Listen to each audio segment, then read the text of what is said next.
3 এর পাওয়ার x plus 2 সমান 81 হলে x সমান কত? এখানে আমাদের এই x এর মানটা বের করতে হবে। তো আমাদের প্রথমে যে রাশিটি দেওয়া আছে সেটা পাতায় নেই।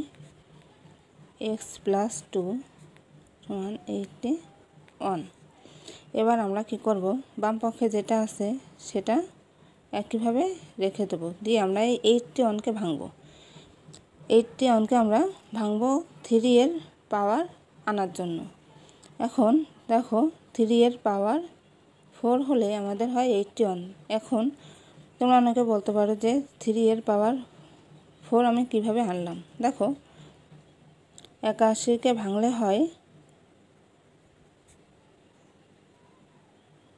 এই যে এই 4টা 3 গুণ করলে হয় 81।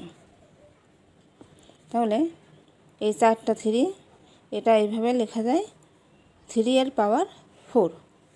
এবার দেখো আমরা এই যে আমাদের এখানে কি সমান আছে, বেজ আর বেজ সমান, তাই এটা কেটে যাবে, 3 3 কেটে যাবে। তাহলে থাকবে কি x প্লাস 2 সমান 4। এখানে পাওয়ারে পাওয়ারে কাটতে পারে, বেজে বেজে কাটতে পারে, যেহেতু আমাদের এখানে বেজ আর বেজ একই, এই কারণে বেজ কেটে গেল। এবার x সমান 4, এই 2টা বাম পক্ষে প্লাসে আছে, এই কারণে ডান পক্ষে যে মাইনাস হয়ে যাবে। তাহলে আমরা x এর মান কত পেলাম, 4 থেকে 2 বাদ দিলে থাকবে 2, তাই আমাদের উত্তর